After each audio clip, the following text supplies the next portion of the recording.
people in this house. Yeah. I mean, we got chickens, so. Got the chickens clucking. We got them clucking. Knucking and bucking. Welcome to the Higher Energy Superpower. This is episode 43 of the Turbo Duo cast. It is a cast. I am your host, Salvatore Mata, and to my left is my brother from another game show lover. He is the Oral Assassin. He puts the class in classic gaming. It's Trenton E. Wright III, Esquire. It's clobbering time. That's it. I'm a little worried when I hear that. So, why? Is that from a game? No, it's a CM Punk. Oh, yeah. CM Junk, you mean? No. CM Yeah.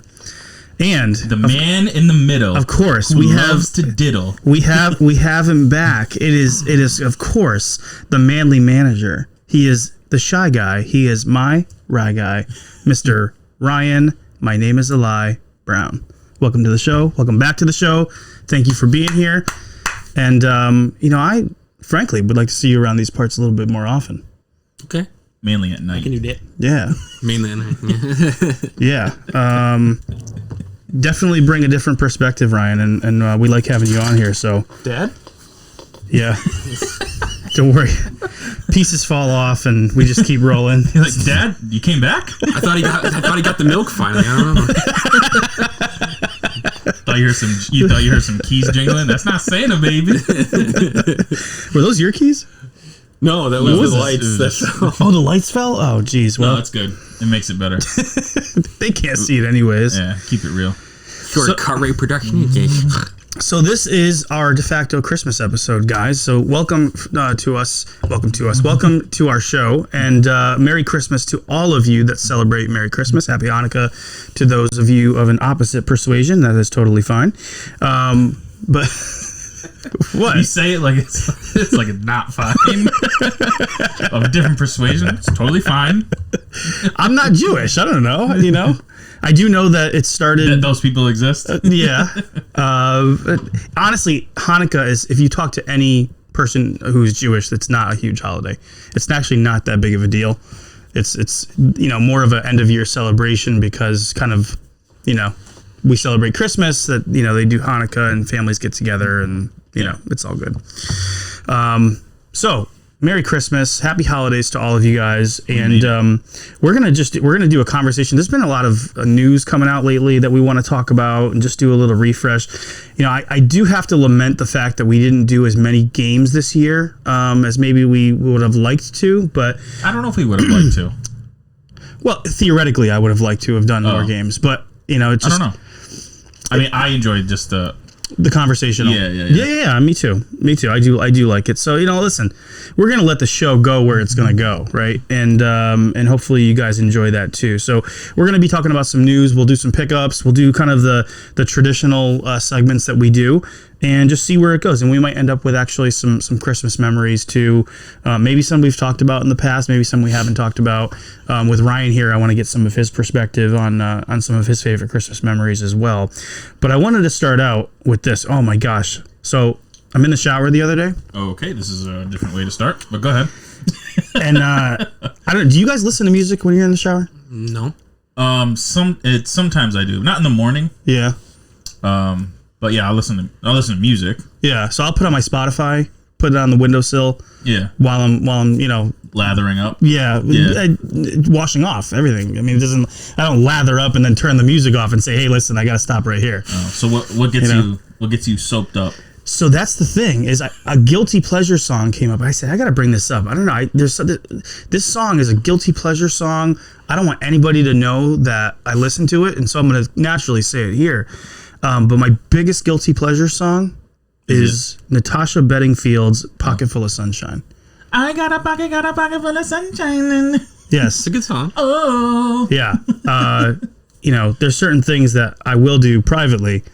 And singing that song is one of them that I will do privately. You guys have any guilty pleasure songs that you're comfortable mentioning on the podcast? I mean, nothing's really a guilty pleasure to me. No, you're unabashed. Yeah. You'll do anything. I'll listen. You'll record yourself singing something. Yes. Yeah. I mean, I'll bust out in sync. Mm-hmm. I feel like, but see, I don't know. NSYNC really can't be a guilty pleasure because everybody loves NSYNC. I guess. You know what I mean? Like that's at a time it wasn't though. Yeah, but I didn't really. I'm trying to think I didn't if really I grow have up with anything. Pocket Full of Sunshine. Like that was like after I was like a teenager. Oh yeah, no, for sure. Oh, You know? I mean, I listen to a lot of stuff like that. I mean, like, I'll still listen to trying Call to- Me Maybe on occasion. Call Me Maybe. Yeah. Yes. Oh, that's, I own the That's not CD. even like a guilty pleasure. That's just like Great song. Is that Carly Rae Jepsen? Yeah.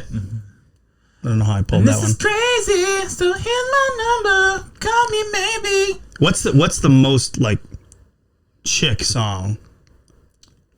Where have all the cowboys gone? No, that's just a banger. It's really good. It'd probably be like a Jessica Simpson. It's got a great that song's got a great message too. She's got, I mean, Where are all the men at? got some good Like stuff, where? Yeah. I used to watch the music video of that back in the day, just on like MTV or VH1 or whatever. Yeah, she could belt it. Yeah, I'm just trying to think. I Jessica don't know. Simpson, You'd have to pull Ashley up. Simpson. Nah, well, you'd have could to be a pull up guilty like pleasure. some of those old. I can't remember a song she made. Pieces of Me is the Yes, big that's the one. only song. Pieces of Me. That's the only song she had. In the pieces of me. I got one. What about Fergie's "Big Girls Don't Cry"? It's just a good song. It is a good song, but that's got to be a. Come on, This is a grown dude in a car. So this is so. I'll give you one. We built I hope you know. I hope you know. Come on.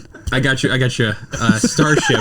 No, none of those are. We built the city by Starship. Oh, you haven't heard that story that goes with that song. I think I told it on here, but Ryan hasn't heard it. That so when my uncle would stay at my grandma's, or when they were like living in Norwich, I probably was like 4 or 5 maybe, and he had like a huge racquetball tournament in the morning.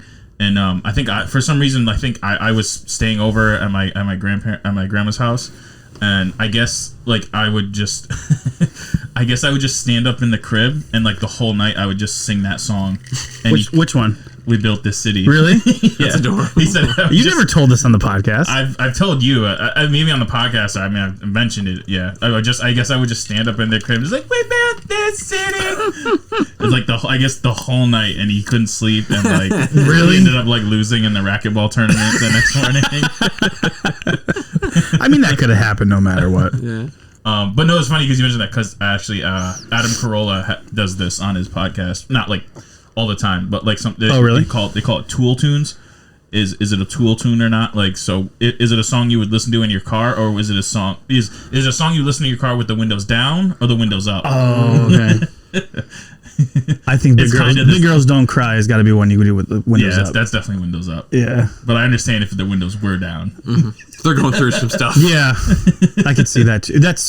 I could see both. I could see both, but more so with the windows up. Yeah. You know. That's another good one too. I got a lot of them. Big girls don't cry. That's my favorite song by anything related to that band, I think. All the Black Eyed Peas or Yeah. Fergie. I mean, they're fine. No, I know. They're inoffensive. Yeah. It's just whatever. They're very energetic. like let's get retarded, but they had to change it to let's get it started. Yeah. Remember that whole thing? Yes. Yeah. Yeah. But a lot of those songs too, I like better, like the cleaner versions of them, like what's his name? Is it Skilo? No, Skilo. What's the CeeLo Green. CeeLo Green? Like that song is just filthy. Like it's just like how many times can you hear the F word? Like how many? Get you. How many times can you hear the F word though? Like in a song, it's just like, dude, we get it. Like we get it. For like, me, there's no limit. well, we're working on you, Trent. We're working on you. F it. Pat Patterson was there. What are you guys playing right now? Like grunty. What are you guys playing right now? What's tingling the senses? For me, nothing. Nothing. I honestly, I haven't been. You've been busy though. I You've know. been busy. You got a lot going on. I haven't even been able to. I've been looking at the games. Good. What have you been looking at? Just kind of like taking them around. Like, nice. I got the booklet for that Yeah, one. yeah. It's good. It's good. It's always like random. I just like. You don't even need to do that anymore. You have it in your catalog. No, I know, but just to like, oh, look at that one. Well, I want to feel it. I want to Yeah. touch it. I was like, Yeah. I'm like- if I can't play it right now, I might as well just. Do you know how many at least once a week I look at my games and I'm like rock and roll racing. I think I paid $15 for that. What is it going for? What is it going for? $125 or something like Yeah. that. Complete like on Genesis. so like the game you like to play is the game that's not in the game. It's like what is this? What did I pay for it? What's it going for now? Do I have it complete? Yeah, or there's some like I'll have some of like just like the cheaper games or whatever, but I still have like the receipt in there from like Game Exchange from like 6 years ago. I usually will do that. I'll keep them. And it's like I paid $8 for 3 complete inbox games because they were doing like Which is wild. They were doing buy 2 get 1 free back then. That wasn't that long ago. Yeah, Yeah, they no, it's stopped like- that a while. I mean, honestly, I haven't been there since they stopped that. Oh no, that's no. There's no way they would do that anymore. But yeah, that was like, eh. that was like 2017, maybe up until 2018, because I was like in Waterbury then, and I would go to the Game Exchange over there. Yeah, it was like I got like Jurassic Park, Altered Beast, and another game, and I think I paid like $10 total because it was like buy 2 get 1 free, Unbelievable. Yeah, it was anything under like $8 you could get buy 2 get 1, which is so nice. and that was like all the box games back then. But here's the thing: if they're making higher margins now because the games are going up, why don't they still do those sales? Because it's not like they're gonna if they were making money then, why wouldn't they be making money now? They might be more expensive, but why don't they do the buy 2 get 1s? But they're also giving people more money if the game's more now. Yes, but they're also selling a lot more. But their margins are higher though, right? If you paid somebody $4 for the game and you were selling it for 10, let's just say, and then they do a buy 2 get 1, right? Their margin on that game is like $4 or $3. But if the game goes for $20 now, right, and they do a buy 2 get 1, the amount of money you're going to make on that one game is going to be double. I guess With today's prices. So it's like with the price increases, you'd think they'd make more money doing it.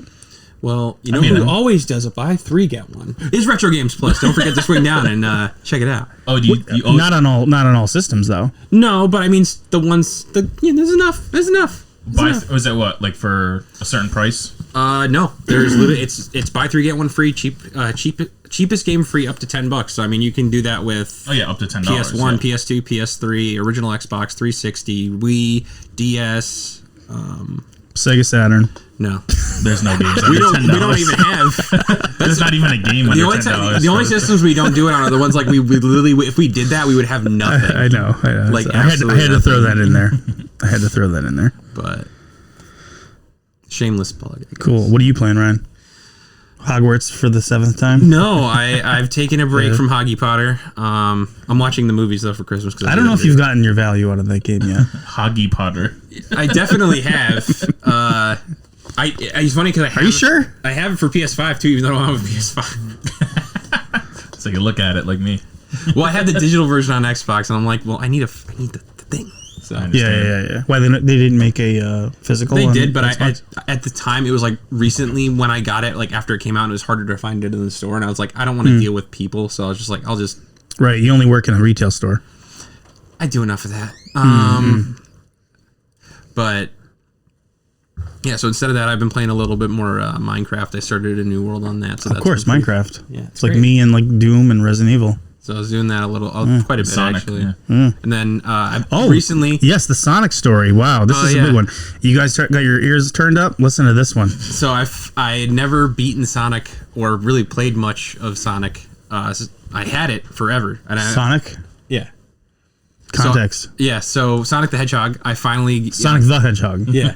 The first one. The first one, okay. I have the Sonic Origins collection. So I was like, I'm going to finally play through this. Oh, you booted it up on the Origins collection? Yes. Were you using save states? It has infinite lives. I don't care about the infinite lives. That's fine. But You beat it in one sitting? yep.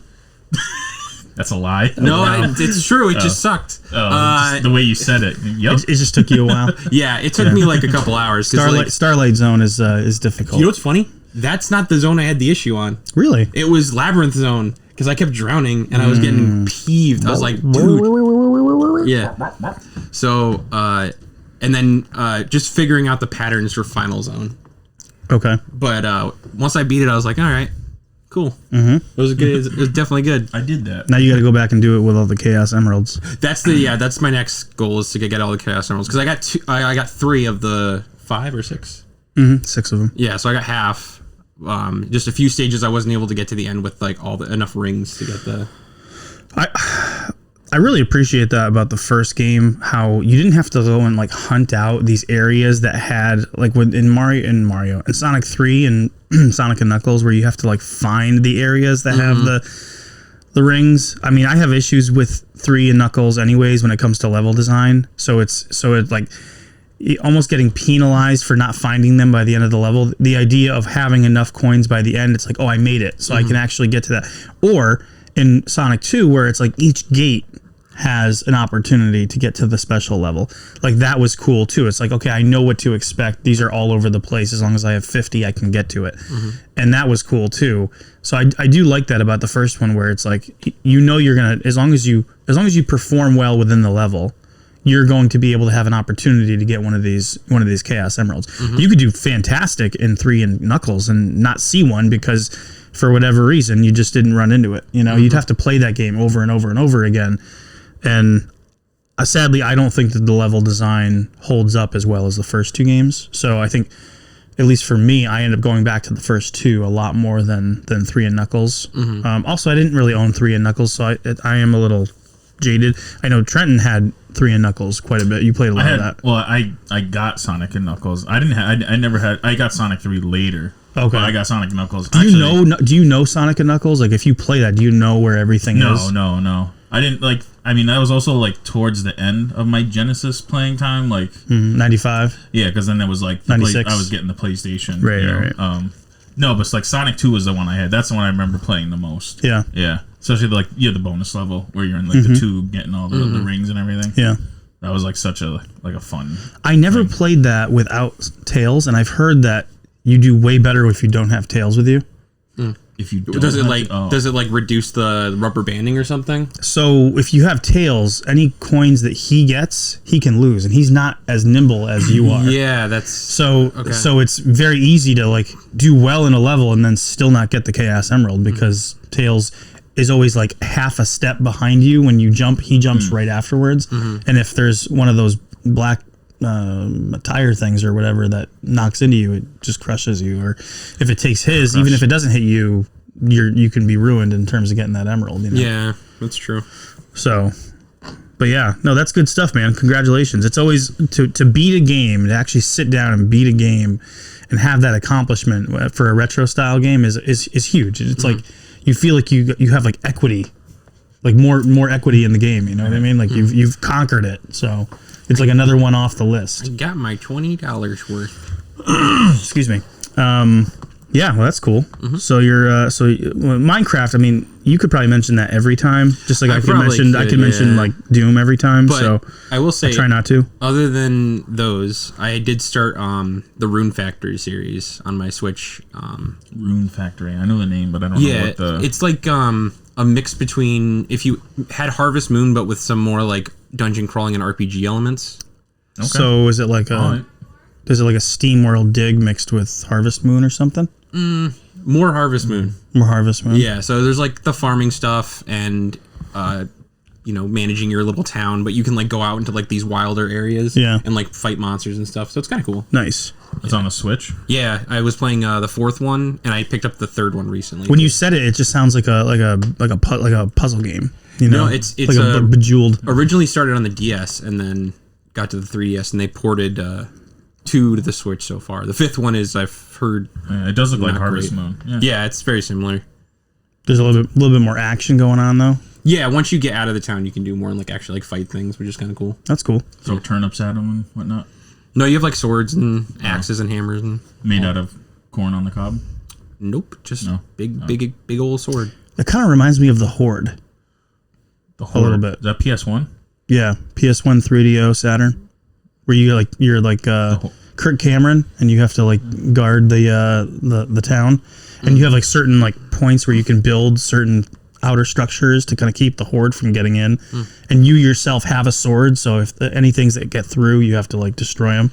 Oh yeah. Oh, I remember that with the big jaws on the front. Yeah. You have that one? I do. Oh, you do. Oh, it's on the Saturn too, right? Yeah. Oh, okay. Yeah. Yeah, it's fun. It's a little chaotic, but it's fun. I just for you just there's like Kirk Cameron. I'm like, oh no, that's actually Kirk Cameron. I forgot. Yeah, it's actually Kirk Cameron. Yeah, he saves the king in the beginning, as he would. Yeah. Well, that's cool, Ryan. I've actually been messing around with a little bit of NES lately. Sal's gotten into hockey lately, and I showed him Blades of Steel. Blades of Steel. and he just like lost his mind with Blades of Steel. Like loved, Such a good game. loves playing. I think Blades of Steel and ice hockey were such good representations of that genre. Probably, in terms of like showcasing a genre as well as anything could back then. I think they did it really well. So he's loving Blades of Steel.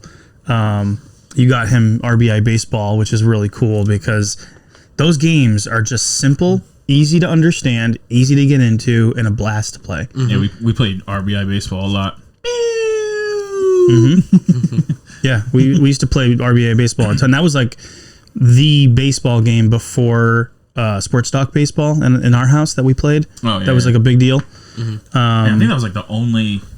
I don't know. I'm not saying good, but the original baseball. Baseball was, but it wasn't. It was like the original baseball, but it was a very better version of it because the original baseball had like rubber band physics, or not physics, but rubber band gameplay where if you got up by a lot of points, you would just start hitting the ball crappily. It was made up teams, wasn't it? On the Nintendo one, right? Something like that. Or they were just the states or whatever. And then it had that weird thing too where like the fielders would like all move. Yeah, it was bizarre. The first one. Yeah. Oh, that's right. RBI Baseball does that too, though. Not as bad though. I feel like it's like outfield and infield. Yeah. Yeah. But yeah, we played RBI Baseball a lot. I don't know if the other ones are. I mean, I'm assuming they're just the same, a little updated, like RBI Baseball 2 and 3 or whatever. Yeah. I don't see. And then when it got ever. onto the Genesis, that was the one I played. RBI Baseball 93. Yep. I played that for like a whole year. Yeah, that was your jam. Yeah. I haven't gotten into that one too much, but yeah, so loving that, and put in some Punch Out again. I was playing some Punch Out. I went through, beat Tyson again, so I've beaten him for like the 735th time, which tells me that my reactions are still good. It's like the way I test myself as a man, like am I losing a step or not? It's like, can I beat Mike Tyson? Because I tried it, because I grabbed the NES Classic a couple of weeks ago for a buddy of mine, and I've been holding on to it, and I said, you know what? Let me just plug it in and see how it plays. NES Classic looks phenomenal on a modern screen. NES Mini? Yeah. Oh. Yeah, it looks awesome on a modern screen. Yeah. And I said, let me, Punch Out's on there. Let me boot it up. And I booted it up, and I went straight to Mr. Dream, and I couldn't beat him. And I had it in game mode. It is kind of a crappier LCD LG TV, so it might just be that much more of a lag to it. Really? But I got almost to like a minute and 30 seconds where he stops doing those flash punches where they automatically knock you down. But I just barely missed it, so I didn't have a chance to go through all the way. But I probably wouldn't have survived. That's a game where like you need a really good scaler that has very little lag, or just take that yellow and red and just throw it into a CRT. That's what you got to do. Just play it on the OG. Play it on the OG, and that's what I did. One game that I wanted to mention before we move on that I was playing that I don't think gets talked about enough, and this is going back to the NES as well, and it's a extremely solid run and gun game, and that's Heavy Barrel. Heavy Barrel, yeah. It's actually a really good game, and it's a 2-player game. It's basically a top-down run and gun shooter. It's the precursor to Midnight Resistance from Data East. Another just really high quality, like call it like a 7 or 8, and it's just a very well made game. It's got good moment to moment gameplay. The amount of enemies on screen are like just enough where it's like there's that challenge there, but you feel like you can get through it. It's got the keys that you can get to open up the different boxes to get the heavy barrel. You can make the heavy barrel, but you also get like a spread shot and a fire gun and like all the typical tropes that you would expect. But it's like an arcade translation, and it's just another one of these really good like arcade to NES home ports that doesn't get talked about. I don't know why, but this is a really, I'm not going to say it's on the level of Contra. I don't want to go that far, but it's a 2-player run and gun, top down, kind of like a scrolling shooter that has some, it scrolls automatically? So I was just going to mention that. So it scrolls with you, but then you do have some wiggle room to go back a little bit if you want. Oh, yeah. I mean, I don't know. Like, let's say you see a box and like it's just to the left of the screen. You go to the right a few steps and it's off screen. You can still get it. You can still go back and the screen will start to scroll a little bit backwards for you. So it's not quite just It's kind of cut off like a Guerrilla War. It looks similar, but it's a little bit slower paced though in a way that I like. It's not too frenetic where it's like I feel like it's all over the place. This one also goes like left to right too. It goes left to right, up down. It goes diagonal. It's like it's I don't know if it's a later game. It must be a later game, but it's one of these that doesn't get talked about enough. Like I feel like people who like run and guns, like people who love Contra would love this game. I don't think I've seen it really much either. It's not. I mean, I don't think it's super expensive, but I just definitely. I don't think it is. I've definitely never seen it. I would pick it up. I think that's one of NES? those like $10 games. Okay. I have the classic though, so I can throw it on there. Throw it on the classic and check it out. We'll have to boot it up before you guys go. I think it's a great game that doesn't get talked about. So Sure. Yeah, I don't have it. It's not in my catalog. maybe next game show. You never know. Heavy Burrell. Yeah, it'll be only $20 more. And it's 2-player, right? 2-player. Nice. Yeah. You play with Sal? Or I just play one player. He was watching a hockey video, using his roller skates, running around this whole place. And Did you play through it? You beat it? I didn't beat it. I ran out of continues. Oh, nice. Yeah. So it's like one of those where like you learn it and you can get farther and farther and.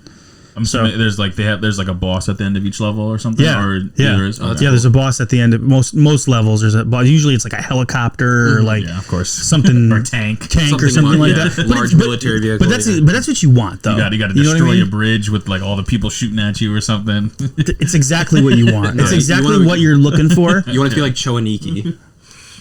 I don't think I've played that. What is that? It's a shooter where the ships are large masculine men. Oh. And then the enemies that you fight are very bizarre looking like people. Oh. It's in Japan. It's like a big series. The ships are masculine men. Imagine a buffed up dude just flexing and just bullets coming out of him. On the water. Nope. It's in the air. He's flying like Superman. I think I had that dream. It's ridiculous, but in a fun way. I think I had that dream last night. What? Just masculine men shooting at me. It's a big thing in Japan, man. I don't know. There's multiple games. I just thought it was a weird shooter, and I was like, "What was it called? Choaniki? Choaniki. I've heard of it. Choaniki. I've heard of it. Well, that's a game. So, if you guys can find Heavy Barrel, it's not an expensive game. If you have an NES or if you want to emulate it, check it out. But it's a great run and gun shooter, and it's 2-player too, which makes it even that much better because it's like. If it's fun playing by yourself, it's not 2 times the amount of fun. It's 4 times the amount of fun if you have a partner. It's just simple math. It's exponential. Any new additions? Any pickups, guys? In a way, because I had brought some stuff into Retro Games Plus in Newington on the Berlin Turnpike. Ooh. You're very incestuous, all of you. Incestuous? Yeah. Not like incest. Incestuous. It's you're kind of feeding yourselves from within. Oh, I got you. It's like a human centipede. Cutting deals from within. That image today. Cutting deals from within. I don't even remember what I brought it. I had like a Guitar Hero guitar and bunch of junk. But it was the Xbox One, so it was worth a bit. Yeah. Oh no, and I brought in that CRT TV that I had in the summer that I couldn't get anyone to buy for $50. And we sold it. Really? Mm-hmm. That was quick. You sold it? Yeah. That was quick. It was like. How did you sell that when I brought in all those other ones and they've been sitting? Because those are big. I mean, the little ones sell quicker. It was. What about the little RF one? Did that go? One of them went. The Daewoo? Yeah. Yeah. I mean, the one I brought in was 24, I think. Yeah, but it was still light though. That's the thing. Yeah. Because like the problem is the really heavy ones. It's like trying. They have to like come back with someone and get it or something. They have to negotiate picking it up. That's the whole other thing. So that Pro Scan's still there, huh? Yeah. I was telling Trent, I'm thinking of if it doesn't sell, I might set it up with some light gun games in the. Oh yeah, dude, what retro store's got light guns? That's true. But yeah, I brought a bunch of stuff in, and I still have credit left. I picked up. Set up Vampire Night. Dude, that would be awesome. I picked up Shinobi 3 for the Genesis, loose. The cart. Oh yeah. I think it was Operation Shadow on the N-Gauge. Mm-hmm. Yep. Oh, jeez. Yep. And maybe something else. Oh, some manuals. Yeah, you picked up a few manuals. And then I needed a Guitar Hero disc because I have for the Wii because I have like a bunch of like guitars. that I need to test. Test them out. Yeah. And then I still got some left over. Oh, and I got the Jungle Book complete. Yep. Nice. Yeah, because that was one I had loose, and I was like, I don't feel like I'm not gonna buy a case or anything right now, but if I can get it here, then yeah. Yeah. And it came with the poster too. Nice. Yeah. It's a hard game. That boss fight with Ka. Remember you were over at one time when I was trying to beat him? Just like wouldn't die. Hit him like 100 times. Just kept throwing the bananas at him or whatever. He wouldn't die. I don't know what it was, unless I wasn't hitting him right. But yeah, that's all. What's the N-Gage game that you got? Operation Shadow. What is that? It's just like like those like it's just like it's like a 3D. You're like an army person or whatever, and you're just like, soldier out. Yeah. I don't really know exactly, but are you shooting? Are you fighting? Are you? Yeah, you're shooting. Yeah, you fly in a helicopter, or you just kind of be like out on the terrain or whatever, and just like taking out enemies. Like 3-dimensional, like first person. Yeah. All right. Like a Tomb Raider style. Mm-hmm. Yeah. Did you ever get the Elder Scrolls one back? Oh no. Oh, Shadow Key. That's like a $250 game or something. Is it really? Oh yeah. Yeah. Oh, I thought for some reason I thought you got. Have you played it? What? The Morrowind or whatever. It's fine. What, the Elder Scrolls game? Yeah. Oh no. I played it on an emulator. It's fine. Yeah. It's just I'd rather play Arena, which was the first Elder Scrolls, but that's Yeah. just me. All right. Yeah, that's all. That's all I've gotten. Cool. I see you got a stack over there. Yeah, we'll try to run through this as fast as we can. This game I've needed to own. That's right. It's a need, not a want. But I did want it anyways. Oh, this was yeah. where Garfield caught in the act, or Pac-Man. What was Pack it was Attack or something. Pac-Land. Pac-Land. I opened the Pac-Land case. I'm like, oh, you got Rystar in the Pac-Land. So Rystar was in there. I was creeping on some boxes online. Really expensive though, right? Yeah, it's like $150 for without the game, Yeah. kind of a deal. So I don't know. Eventually, you'll get it. I at least want. This is another one where it's like, do I want it just cart only? No, I don't. But I also want to own it. So yeah, and it was there, and it just happened to be there. Yeah, so it's like if I can find one complete and then sell this later on or something, then I'll do that. But lights are down. Right there's fine. Yep, that's good. We tried. That's all that matters. It's a good analogy. This one I've never owned and I've never played before, and I know that sounds crazy, but it's true. Bionic Commando on the NES. Oh, actually, yeah, I was there because when that day I went, he said you were there like an hour before me. And you're like, you bought Bionic Commando. I was like, really? Yeah, I've never played this game, but I've definitely never played that NES one. It's good. It's supposed to be legendary. I mean, it's supposed to be like a masterpiece. Really? It's like a masterpiece game. I feel like that I've never seen that mentioned on any like list or whatever. This one you gotta have in the collection, and I didn't have it. It's an SNK game before the Neo Geo, and that is POW. POW there on the good old NES from Game Time Inc. Instant cash for used games and CDs. Call 1-800-651-GAME. Is that like another heavy barrel kind of game? Like Guerrilla War? I mean, it looks like it from the POW, cover. I believe so. I don't know much about it, but I think it's a 2-player run and gun style game. I mean, look at that label though. Look at the gold. Yeah, the SNK ones. Yeah. Oh, is that more like a not to say like a beat 'em up, but more like fighting, more hand to hand, more kind of like you can kind of roam around on the screen. I think so. So. Yeah, but it's another one like SNK made some good stuff. Oh man, yeah, those. I mean, most of their NES games were I grew up with Akari Warriors. I know that's not like something that people love, but like I love that version. Like I love it, even though it was buggy and sometimes it would trip out. I love the shooting action. I think that game made me love running guns. Now what is this thing right here? So this is one that I just had to own. Just had to have it. I don't know. You see the cover and you're like, I need to own this. So I don't own any unlicensed cards that are not like Tengen.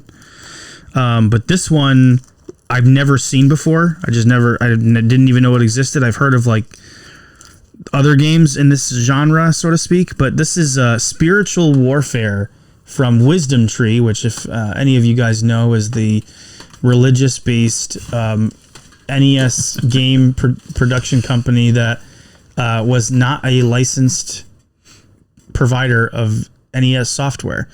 So these usually were just reskins of other games. I don't know which one this is. This could be a Japanese game that they reskinned for the American market. But when you look at the cover and you just see this guy who's supposed to be almost like Axe Battler from Golden Axe. You gotta love the fact that there's a Boeing 747 in the screen cap on the back. Yeah, there is definitely a Boeing on the screen. It's just Nothing says spiritual warfare like first class flights. Write that on the box. Can I see? But like he's like a crusader, Where did you? but he's got no clothes on. Where did you get this? Retro Games Plus. Oh, really? Yeah. For play on Nintendo. if I remember, like I could be wrong. I feel like I heard this at some point. He's packing heat. But I guess like that company was originally just making straight up like copies. What I'm curious of is how did they get the games to work on the NES if Atari was the only one that had the code after they kind of cheated Nintendo into getting it? Well, like that like I said, I think I remember hearing something along the lines of they were basically doing the Tengen thing, where they were just putting games on the NES unlicensed. I just don't know how they bypassed the 10 NES chip. And I guess to avoid lawsuits, they just like, oh, we'll be a Christian company because no one's gonna sue a Christian company. And I mean, how Christian are you if you're stealing property? I don't know. I could be wrong, but I thought I heard that somewhere. But Go to the junkyard and restore your faith. Does it say that? No, there's just like there's a screenshot of just like smashed cars or something. It's like go to the recycling center and collect cans. You know, it was Exodus is the other one that I've actually played, and like there's a beginning where like it's supposed to be like, oh, this is the story of Moses, and there's a part where like you live in the beginning, you're supposed to pull Moses out of the river and you could pick him up, but you can also just chuck him. And I'm like, okay, this is a mechanic that probably shouldn't be in here. That's funny. But I was just like, all right, it doesn't do anything. He just bounces, but you're like, all right. correctly answering Bible questions will help restore your health and strengthen your spirit. Does it say that? Yeah. Background gospel music. Password allows you to save game. Full screen status bar with map and score. It tells you your score on the screen. That's a feature. That's amazing. So clearly I had to own this. I don't know what it is, but I want it. Yeah. So I don't have any Wisdom Tree games, and so I was like, you know what? I've never seen this before. I mean, this has got to be kind of rare. First time I ever saw it in the box. Yeah, yeah. How did you price this thing? I mean, we just use price charting for. Just found it. It obviously comes up, you know. I mean, there's obviously. Does this have like a switch on the back too? I don't think so. No. The Wisdom Tree ones didn't, and then I think the Color Dreams ones didn't really either. It's got the Manuel. There's the Quattros. Those had the switches. Do you see what it says on the cart? No. It says to start game, please wait up to 9 flashes on TV screen. Power on. Please wait Quality. 7 seconds between power off and on. It's gotta fake out the system. Yeah, it's gotta flash the NES. Yeah, that's amazing. Well, the top loader doesn't have a 10 NES chip, so maybe it works faster on that. You know. Nice. Oh, it's even got. Is that Bible trivia on the back? No. It's like a. It's not even. Oh, it's like a fold-out booklet. Oh. Nice. Sweet. You learn something every day. You know, there's always something that you didn't know existed that it does exist. So the breastplate of righteousness. The breastplate of righteousness, sword of the Spirit, which is the word of God. Prizes: the fruit of the Spirit. Yeah. The pomegranate and the banana. So, anyways, that's those are my game pickups, and then this is another one where it was like, why?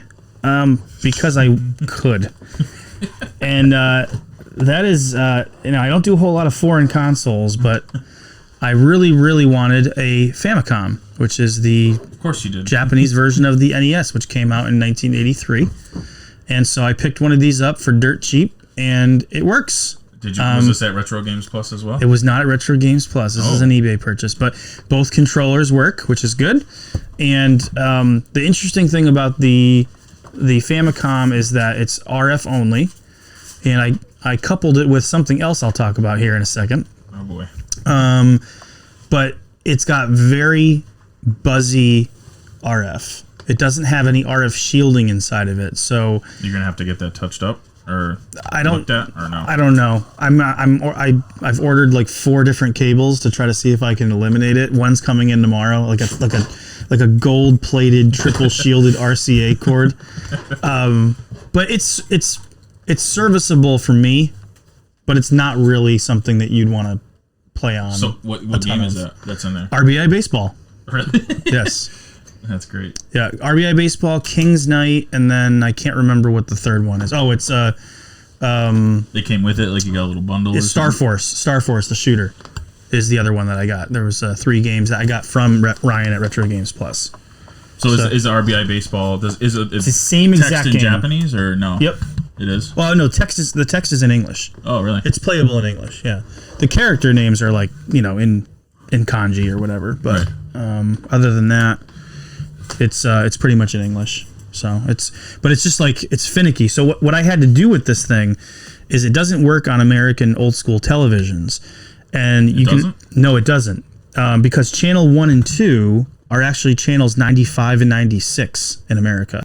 So their 1 and 2 are 95 and 96. But there's a video on eBay where you see that this a couple of guys have done it where they've taken off the shell, and on the power board essentially there's a potentiometer that you can turn, which changes the frequency to our channel 6.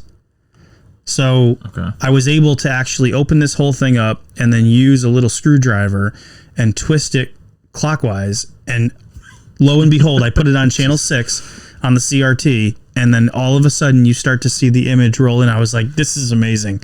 So it actually does work on a TV that doesn't have 95 or 96, but you got to be willing to open up the shell and actually go in there. But there's no soldering or anything. You don't need to worry about any in-depth stuff. Just make sure you don't lose any screws. Know where everything goes back together. But yeah, I tried to make my own shielding, and it was a disaster. I thought I fried the system because I used aluminum foil. I was just going to say, did you use aluminum foil? Yeah, and I tried to create like a shielding, but it was so tight onto the console that it just turned off any signals from going out. Like nothing was going out. In fact, I told this guy, and he felt so terrible because he told me to use aluminum foil that he went on and bought another console on eBay before I had a chance to retest it, of which I was able to retest it and it worked fine. But he's just such a lover that he felt bad. But it works. I'll say fine, but it's unfortunate that there's no shielding in it and that's why you would want to turn this into like an AV version, which you can mod it to do AV, which eliminates the issue with the RF because you're not doing RF at that point. But yeah, so it's a neat little. It's not something that is required, but it's just kind of a, what do you call that? Just like something that is like a showpiece that you have that is just. So you have a Famicom. Yeah. Yeah, kind of. It's like more of a tchotchke than anything else, but it's nice to display. It's fun. I like it. I'm not gonna get rid of it. I'm gonna hold on to it and see if I can fiddle with it more. But I got this partially in response to the fact that I picked up another CRT.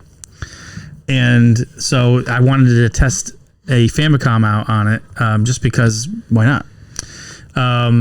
And I'm just a sucker at lately. Like we joke about my son having an obsessive personality, and as I say, I don't know where he gets it from, but we're getting knee deep in here when it comes to CRT televisions. So we will show a picture here, but I picked up a Sony KV 1946R, which I learned from our friend Scuba Steve. That R stands for remote. That it comes with a remote. So that's what the R stands for. But it's a TV from 1981. I found it on Marketplace. I paid $50 for it. And the lady told me she bought it when she moved into her house, and now she was retiring and leaving, and so it has to go. But it's been in the same place for 41 years. Just sitting there. That's wild. Just sitting in one place. It's got the faux wood paneling that is actually like thick. It looks like it's called simulated wood grain, and it's in perfect shape with the handles on the sides too. Yeah. But it's an absolutely. I was like, I can't believe this is in the condition that it's in.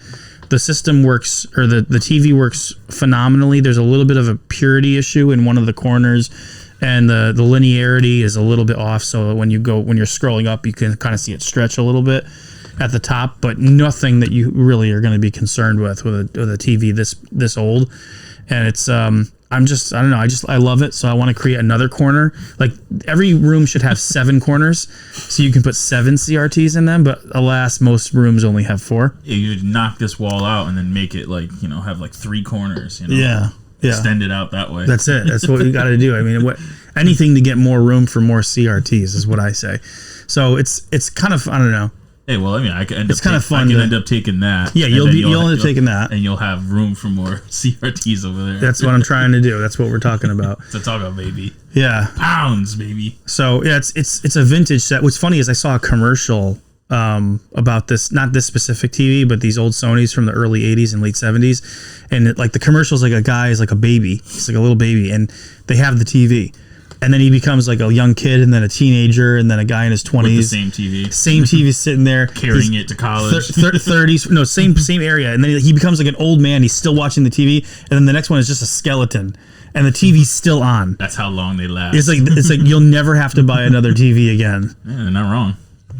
So, I don't know. It's still chugging away. So, and it's not going to get that much use. It's just kind of little bits in here. But I mean, even RF only, there's something about it that is a vintage. Like I would never want to mod a TV like that. I would want to just keep it exactly as it is and use only RF only consoles on it. So this is something I'd want to do, like Atari, ColecoVision if I have one that's got an RF, TurboGrafx, Genesis, NES, like that kind of stuff would be what I would use on that television. Mm-hmm.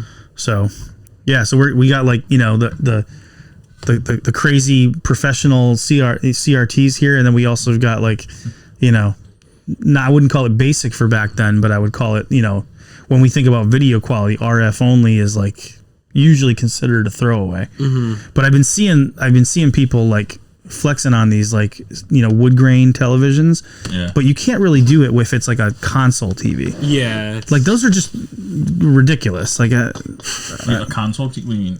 Like a furniture piece that's got the television inside. Those huge ones. You know what I'm talking about? Yeah. We had one. Yeah. Your mom would put the VCR and a plant on top. You know what I mean? Like we actually put the TV on top of that one.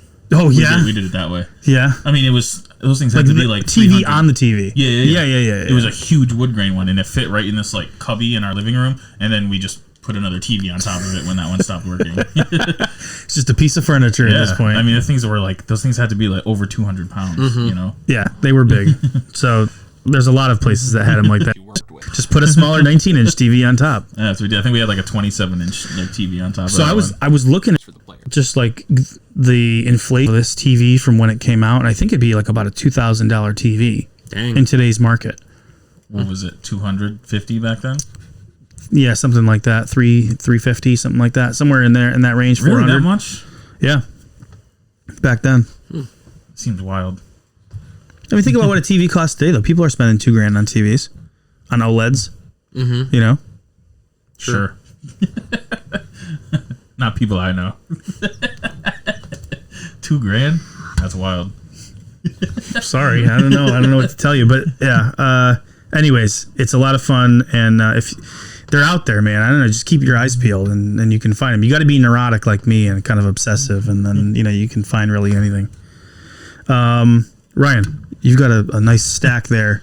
Oh boy, I omitted some, but yes. Yeah, let's try to keep it to retro stuff. Yeah, I took some off. Yeah, so these are. I'm liking these PS1 pickups. Yeah, let's talk about those. All right, so All right, so the first thing I actually got this pretty recently was I picked up Point Blank 2 for PS1, which I really like the light gun games. I just have to find another. Love Point Blank. Got to find another gun con to play it.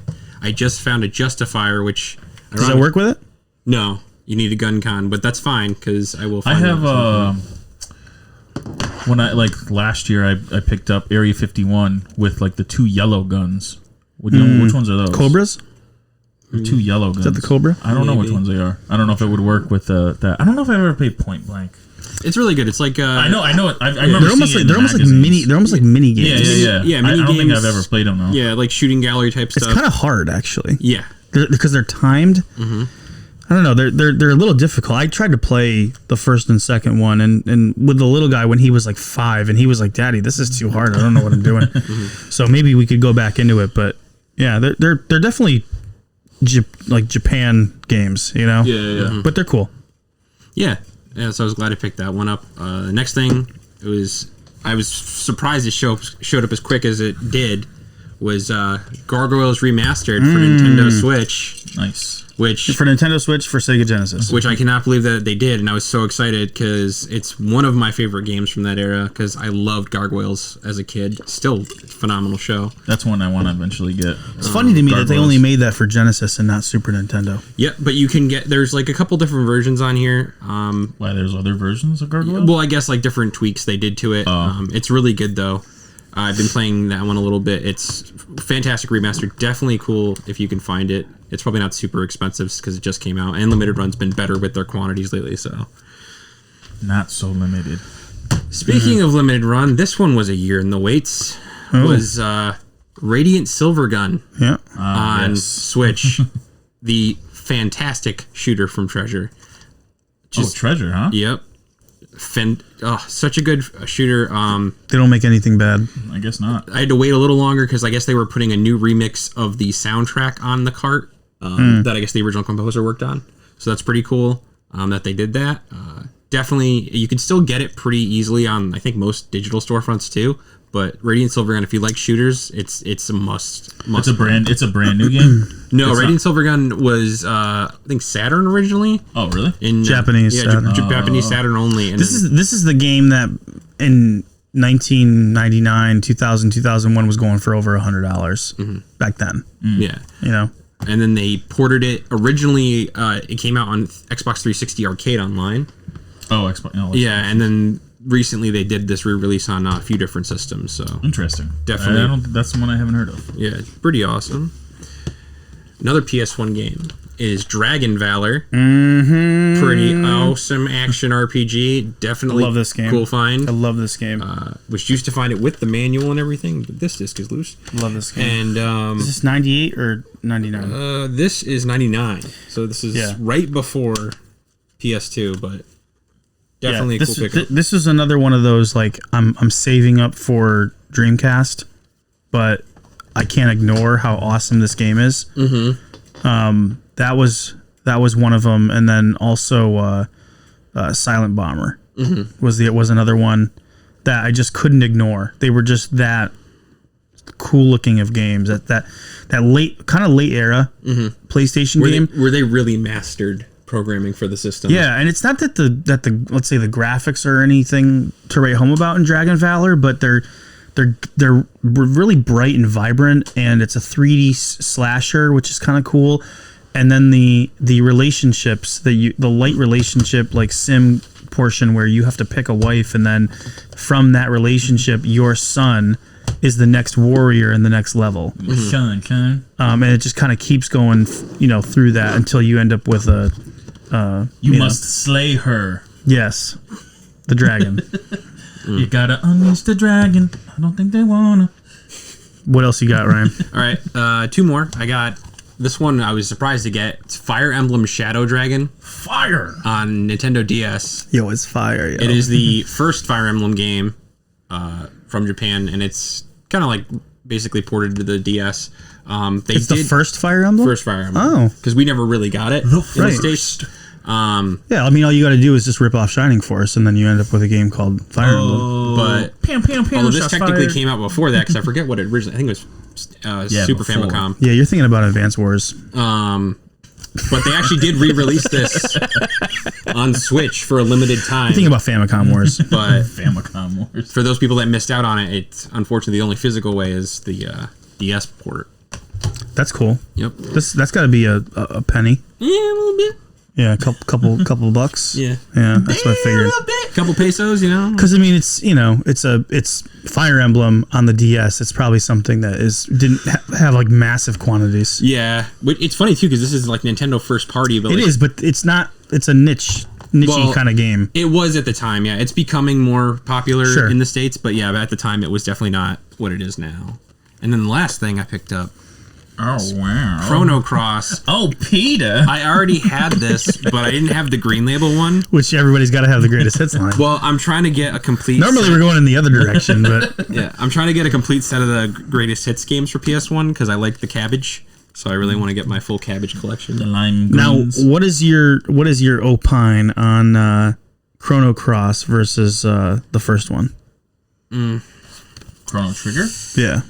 I like Chrono Cross a little more because I like the artwork better. This is actually another late era PlayStation game that I bought, that the graphics actually were amazing in. The sunset on their their tones when you're seeing those scenes that are real time. I mean, they're real time scenes, but you're just like, man, this game is so beautiful, I can't ignore it. You know what I mean? Like, the PlayStation is so cool about that. Like, just the progression of that system.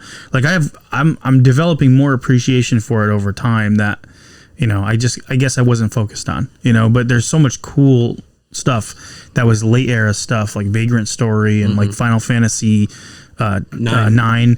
Like, some of that late stuff is just like choice, really good stuff. They mastered the console, and I don't think Dragon Valor might be more expensive now, but I don't think Chrono Cross is that expensive. No, that's the one nice thing is Square Enix still does reprints of their stuff. What? Yeah. What? Yeah. What? No. Yeah. No. Yeah. So they don't do it in massive prints. Wait. You're freaking me out right now. Literally, you're telling me that they'll press new PlayStation 1 discs pre-pandemic in 2017, 2018. They still had Final Fantasy 9, 8, and 7 on the website. Yes. No. Yes. I don't believe you. You can look it up. Really? Hit the Google, dude. I'm serious. They were making this thing. The Greatest Hits one, and it was on regular CDs. They weren't black CDs, but yes. Where? How? Where'd you find it? Where were they selling them? On SquareEnix.com. NTSC? Yes. How? They were on Amazon, too. That's wild to me. I know. You could still get PS2 games on their website, too. From Square Enix? Really? Yeah. Actually, yeah, it's How much were they selling them for? $20. That blows my mind. Yeah. That they were selling new... Well, what is it? The company that made Yakuza did reprints of all the original Yakuzas, too, a couple years back. I can't believe that's wild. Well, because they realized I didn't know that was the case. Well, they realized, hey, if we can make more, we're not going to make as much money off of, resales of the But I love that. Like, that's smart. Yeah. Like, Sega could do that, which we're going to talk about Sega here, because that's our main topic. But, man, that's so cool. I gotta get me a copy of Chrono Cross. I gave it to a guy who was doing some mods for me back in the day. It's the Hatness. I wanted to talk real quick before we kind of start to tie this episode up. Did you guys hear? I mean, you guys must have heard about, and anybody listening has heard of the new Retrotink that came out, the Retrotink 4K. Oh, I've seen it, which sold out right away. Nobody could get it. $750 for this thing. Yeah, I think I told you that when they first announced it. I was like, I sent you the thing. I was like, whew, man. So, some of the people that I follow are talking about how this is the end of CRTs. Like, we're not going to need CRTs anymore with this Retrotink 4K thing, which might be true. But first of all, how are you going to play light gun games right now? I don't know if the technology is there yet. Yeah. And number two, it's $750. Yeah, that's a big investment. Just to play games a little bit better. Now listen, hats off. Congratulations, Mike Chi. Like, he has done everything you possibly could want or imagine in this scaler to make it so that all of the stuff that we use can be saved and preserved for the future. And so I'm very thankful for that. I'm really, really, really, really thankful for that. I have to see this thing, because if it's on a level of a CRT, I need to know that. Like, I want to see this thing. Not to say that I would buy it right away, but I've had the FrameMeister for a while. I like it, but it was not as good as a CRT. It's good, but it almost has an emulated look to it, which is fine, right? Especially if you're playing with a lot of people. We want to play NBA Jam, get everybody on the couch. That's how I want to play that game, right? But if you have your choice when you're playing games, you want to play it on a CRT, because there's just something about the energized screen.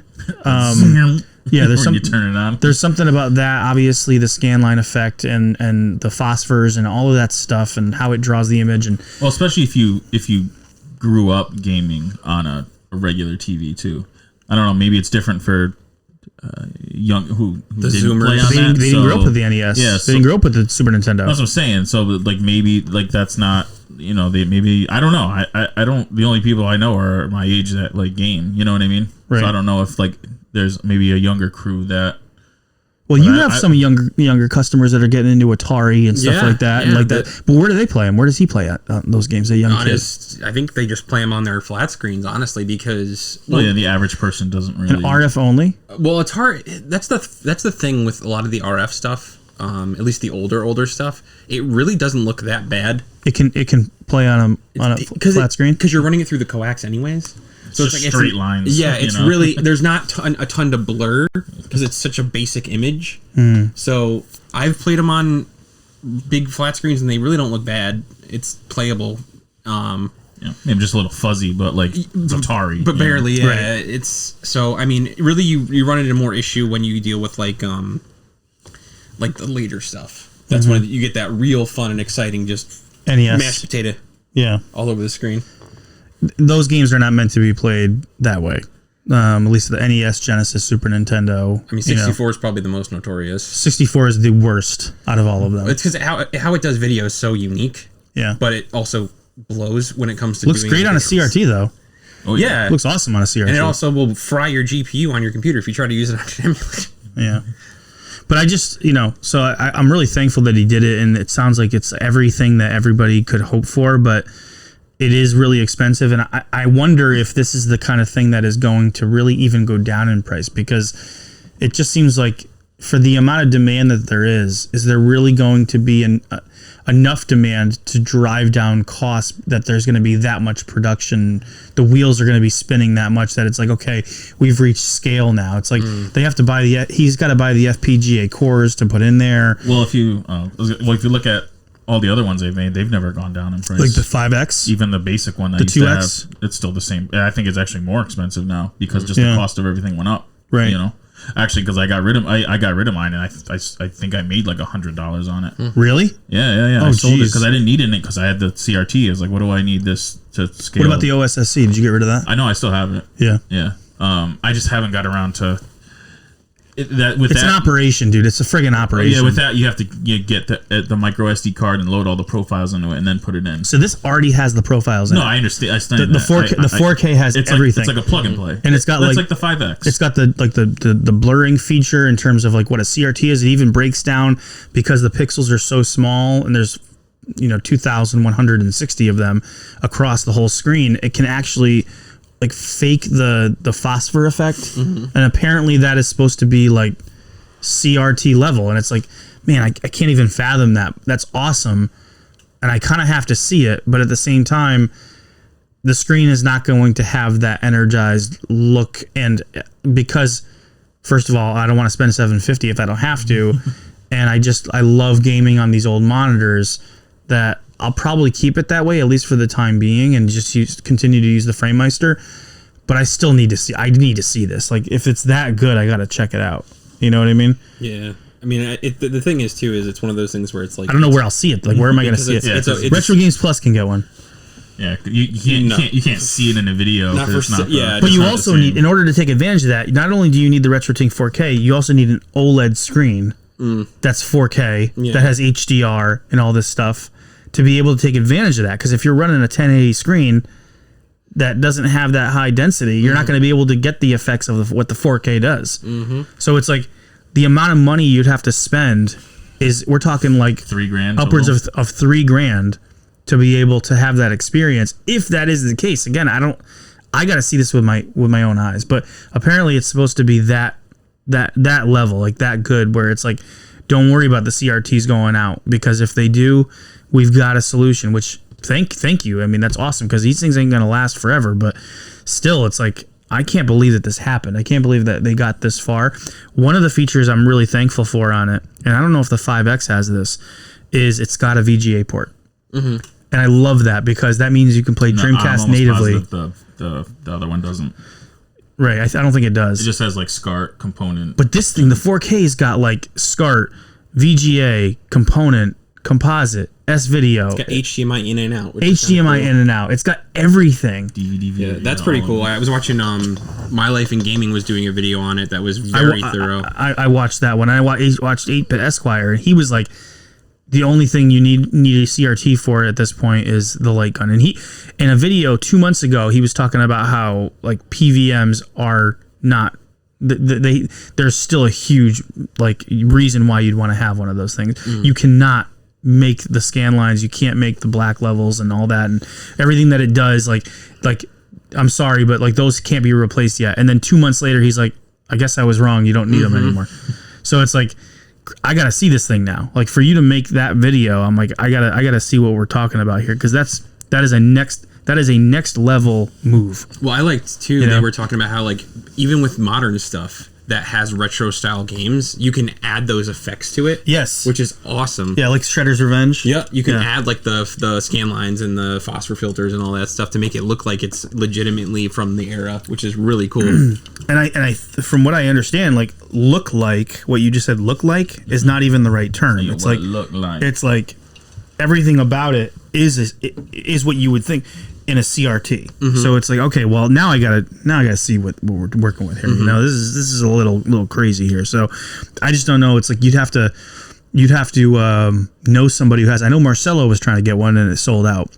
What? Oh, he was? He was trying to get one. He couldn't get it. So I guess their site was having a lot of issues where it kept crashing, because I kept seeing things on the Reddits and stuff of like, yo, I had it in my cart for like 2 hours and it just kept crashing and crashing. And I'm like, well, that's bad web design. That's not really their fault necessarily. It's wild. People are going crazy for it, which is good. I'm glad. I hope Mike makes a lot of money from it, and I hope he can continue to develop it, and hopefully maybe at some point bring the cost down a little bit if things continue to open up. Maybe these FPGA cores get a little bit more inexpensive, because now they're not just using them there; they're using them in so many different components. So maybe that helps drive cost a little bit down. You know, if it got down to like 500. I might think about it. That's a big leap. Yeah, that's a big jump there. Well, I could probably sell my FrameMeister and make a few dollars for it. I'm saying in terms of them dropping the price. That's like a third. Yeah. Yeah. That's a huge drop. Speaking of real quick, because you have the shirt on, I watched it last night. I don't know if you saw it yet. GameSack, they did the the analog duo. Oh, I saw that it was there. I didn't watch the video yet. Yeah, it's like 15 minutes or whatever. Yeah, it looks pretty sweet. Yeah, it plays the carts and the discs. And the discs at the same time. Pretty much plays like everything. They even said there's the drive, the turbo. What do they call it? Turbo Everdrive. Turbo Everdrive. Yeah, they said that if you take like the plate off the top of it, you can fit it in and you can play all the games on it. So yeah, it looks pretty cool. I mean, Analog's known for they're known for doing top notch. Yeah, good stuff. I think it's like $250. That's not bad. Yeah, I've been debating on a Pocket myself. It's funny because I have a RGB modded TurboGrafx 16 coming in from Marcelo to use with the TurboGrafx CD on the PVM. Did you send him yours? He's sending me one that he had that already had like a bad RF. So really? So you mod the RF where the RF goes. You mod it for RGB. Yeah. And I have the switcher there, so I'm gonna use it. Oh, nice. On the PVM. Yeah. So nice. So instead of getting an analog, I'm getting a actual TurboGrafx. No, I'm just saying they just put the video. It came out last night and I watched it last night. I'll check it out. Yeah, it's pretty cool. Nice, man. Yeah, but the VGA port I think is cool because it breathes new life into the Dreamcast. I think people can now, I want to say more easily. It's really expensive to get the 4K, but it's an easy way where you don't need anything extra if you don't want with the Dreamcast, because there's the DC HDMI, which is like a popular thing to do. But if you just want to plug in a VGA cord, you can just do that, and you can let the Tink take care of it in terms of the upscaling. Oh, Tink. Yeah. Because I've got like a Gecko or I forget what it's called from the Bahar Bros, which is, I think it looks awesome. And didn't I get you that? Yeah, I think for Christmas. Like last year or the year before or something. Yeah. I think it looks awesome, but I like that they put the VGA port. There's just so much thoughtfulness that he put into it. Just such a cool thing. So we'll see. If Marcelo gets one, I'll ask him what he thinks of what the effects are. I mean, I'm sure. So obviously he's gonna get one at some point, because he wants one. So it's a matter of supply. Yeah. So we'll see. We'll try to get an update for you guys. So to finish out the episode, sort of, maybe we'll have a little Christmas memory thing for Ryan, but I want to talk about this Sega announcement. So if you guys were paying attention, I told you about it. Trent told me about it. I didn't even know that it was the case, but I didn't either. Sega, you sent it to me and you're like, Sega's got a huge announcement. I'm like, what? They're getting bought by Xbox? Like, oh, big deal. Like, that's awesome. I'm so glad. It's the place video game companies go to die. Microsoft. Sorry. Yeah. You're not wrong. Okay. All right. Unfortunately.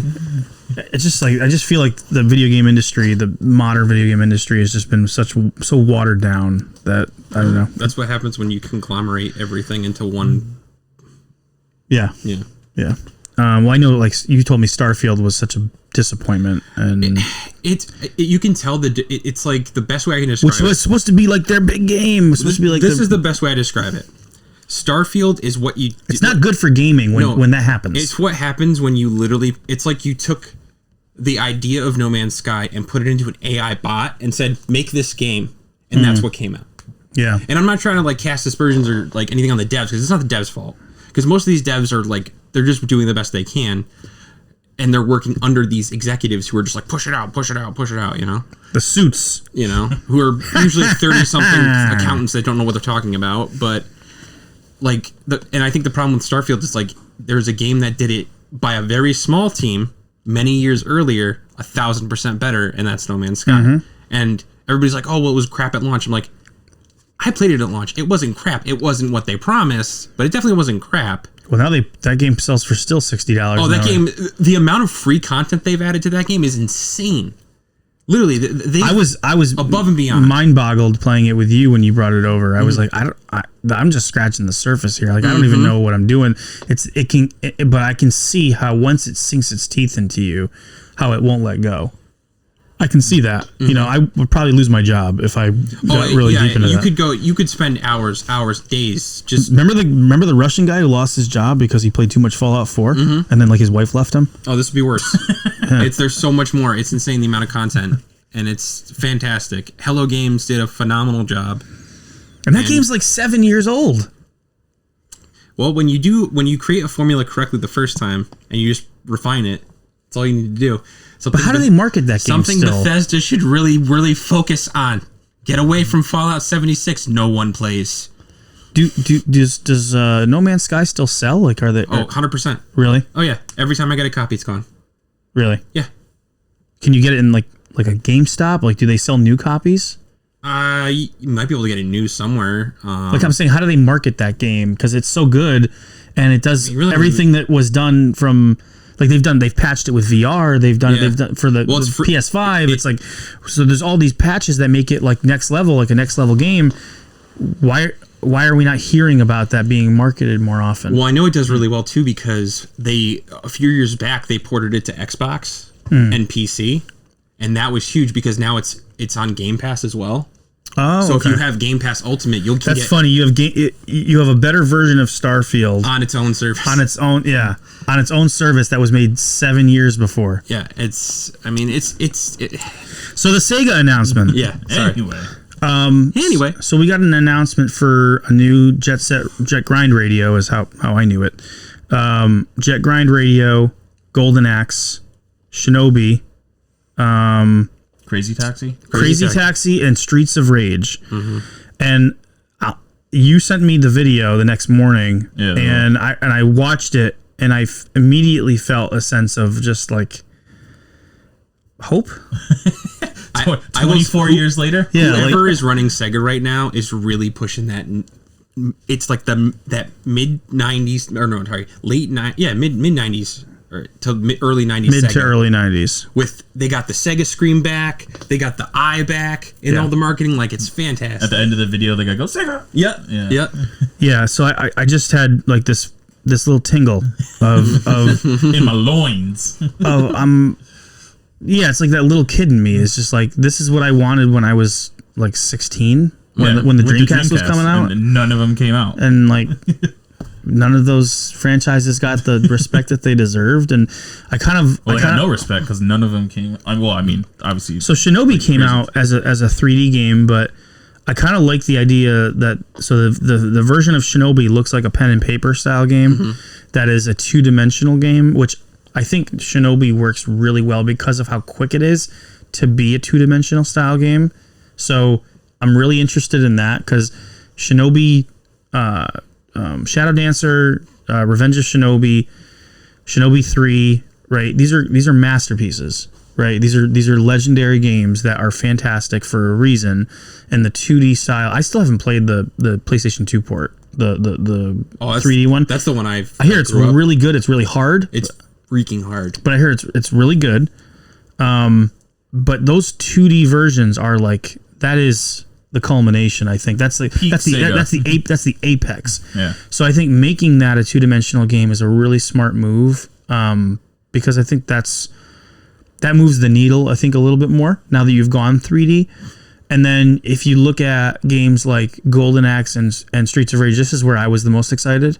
Those are 3D. Because they're 3D versions, but they look like they're made... Like, I looked at Streets of Rage and I was like, this is Fighting Force. Mm-hmm. Like, it's only like a few seconds. But I'm like, now if they just make Fighting Force better... Yeah. Like, here's the thing. Well, here's the thing. Hope so they made Dynamite Cop, and they made Die Hard Arcade, which is exactly the engine you'd want to use for Streets of Rage. Streets of Rage, just make it Streets of Rage, right? Mm-hmm. And give it that Streets of Rage tilt.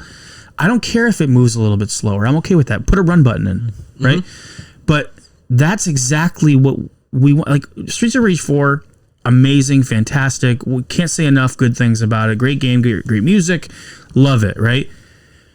But we've all felt that little thing that's missing, right? Like, maybe I'm wrong, but I've felt it. Like, I felt like we deserve... it never went to the next level. We deserve a 3D Streets of Rage. Yeah, it never went. It just stayed in the right. Like for as good as those 2D versions, where you could, that is one where you could see it easily transferring over to a 3-dimensional version of it, and they did it. That's the funny thing, is they did it with Die Hard Arcade. They just could have literally changed. They could have done the same engine, the same everything, just changed the models.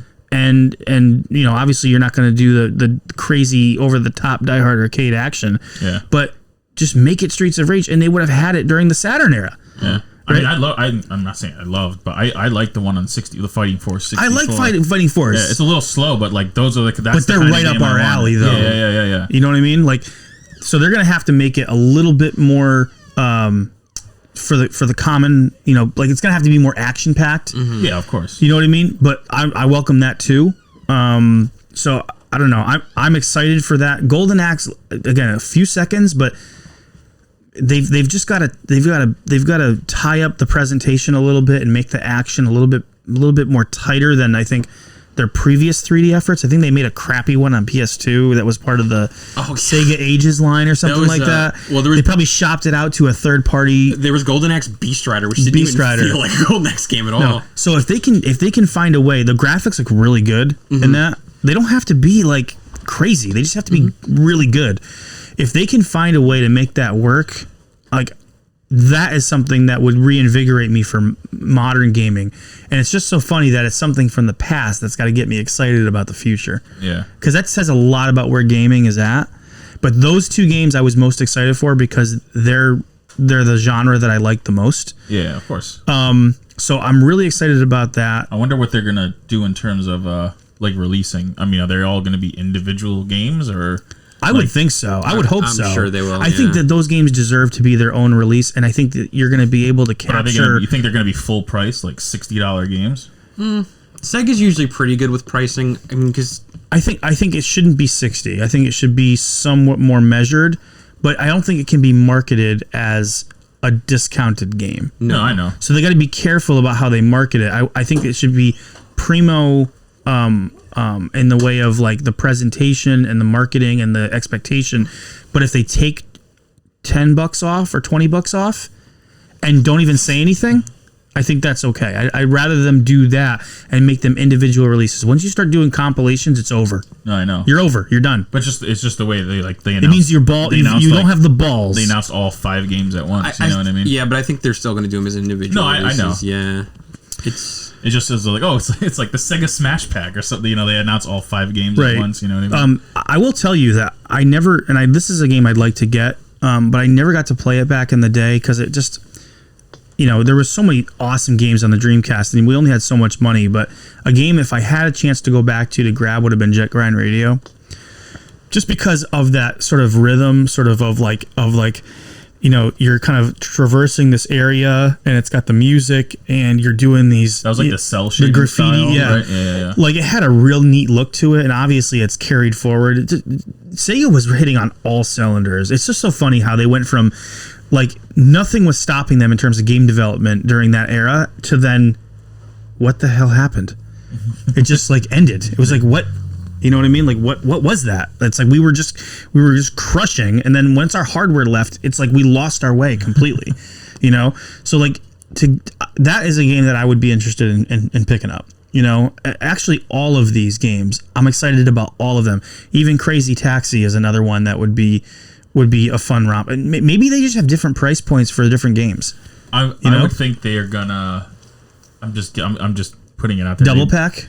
No, that they might throw in the original release in like each game. That's a way to build. That's a great idea. Yeah, that's a great idea. Put in those old games, or maybe whatever that you unlock them as you go through. Like the but advertise that. Advertise that. Yeah. Like, hey, listen, with Shinobi, if you get through the second level, you unlock the original Shinobi from the arcade. Mm-hmm. Something really cool like that we never got. Yeah. And then you unlock Shadow Dancer or whatever, and like make it that cool thing. It's like you get 6 games in this whole thing. Mm-hmm. They should. You got to unlock it by beating They should do that. But all of these games have history, so why not do that and just unlock these old games? Especially with like Golden Axe and Streets of Rage. There's multiple versions like Shinobi. What about the Revenge of Death Adder?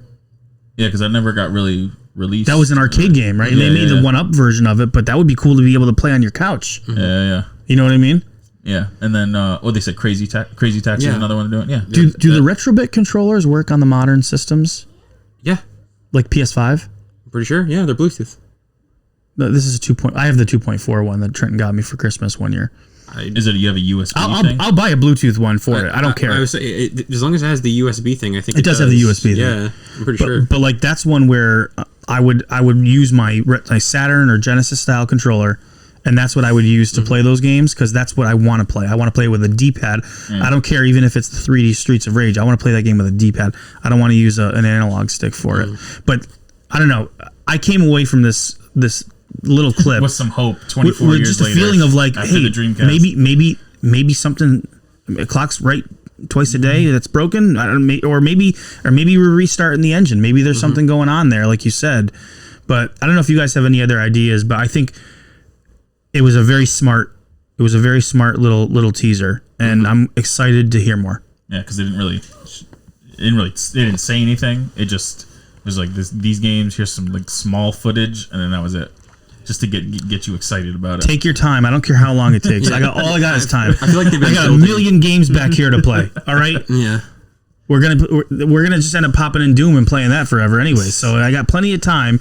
Get it right, and give us something that we've been waiting for over 2 decades. But listen, I'm hopeful. I got hope for the first time in this company called Sega in over 2 decades. So that's something, right? I mean, well, I think they've been testing these waters, I think, for a while with different franchises, because Sonic's been re-released how many times at this point? Sonic sells though. Well, that's what I'm saying. So they're realizing like, oh, this will sell, and then they did Super Monkey Ball too. They did 2 different. Love Monkey Ball, man. 2 different games on that. So they it's have like so many franchises, man. Sega has so much Amigo. Amazing stuff that they haven't leveraged.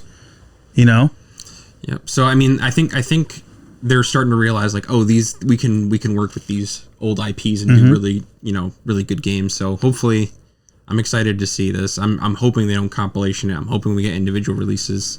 Those would look really dope. No, I'm sure it's gonna be individual. Throw some of the arcade releases of these games. Throw some of those in there. Maybe do like Jet Grind Radio, Jet Set Radio as the pack in for the new one. Mm-hmm. Crazy Taxi 1 and 2. Throw that in there. Just give it value. Charge $60. I don't care. Mm-hmm. Like, put your money where your mouth is and make it right. Do it right. Make games that can stand on their own, but incentivize people by giving them these little carrots. Because people like that stuff. But yeah, I don't know. I mean, we don't really know that much because we only got like just flashes, but it looked to me like it was heading in the right direction. So I'm sure we'll get drips and drabs as we go. Yeah, I haven't seen anything else. Yeah. I haven't seen anything like any updated news about like releases or when or how but long. we'll track it through. We'll report back to you guys kind of our perceptions. But I would say that the word, if there's one word that comes from it, it's hope. And we have nothing if we don't have hope, right? Yes. Right. So I don't know. I think we should just tie it up there. I love Christmas. It's a wonderful time. It's a time to indulge with friends and family. It's a time of hope, right? We've got something to look forward to that is there for us. Well, I'll just leave it there. But it's a good time to kind of reassess those things that really matter. And I talk about video games mattering not because of the video games, but because of what it represents from our formative years and what we've been through with these games, but also thinking about not only single player games, but like party games and bringing people together. Last year we had an epic tournament basically with Bomberman that on Saturn. On Saturn, like 7 people playing. And so video games, when they bring people together, that's what makes it really special. And so the season is about togetherness. It's about love. It's about enjoying each other's company and being together. And if video games provide that, that is a blessing and a wonderful thing. So when I think about Christmas, if I think about just an overall just sort of feeling about it or what it means to me, it's that video games can provide so much joy in kind of enhancing our own personal relationships. And so that's what I'm so thankful about with this whole video game thing and why I always keep coming back to it, because it just, there's nothing evil about most video games. I think it's just a good thing that builds skills, builds togetherness, and is there for you when you need it. And as long as it's something that you're not abusing or using as a cudgel, that can be really fruitful. So enjoy the holidays, play some really good party games, play some fun games, indulge a little bit, clear out some of that backlog a little bit, and just have fun. That's what this season's about. Play some Zero Tolerance. We need to finish up Zero Tolerance. We're gonna bring this back where we're gonna wrap up the year next time, our next recording in early January. The year review. We'll review the year and talk about some of our recap for it, and so look out for that. Anything else that you guys wanted to share before we close up? I got a pizza that needs to be made. Oh, all right. Sounds like a plan. Wrap it up, B. All right. And we will have you returning as well moving forward. Ryan will be on this show more permanently. And if anybody's got a problem with that, let me know and I'll kick them off. With that, everybody, remember that everything good that we have, including this Christmas season and because of this Christmas season, comes from the Lord above. Be safe, be happy, be healthy, and as always, keep it turbo.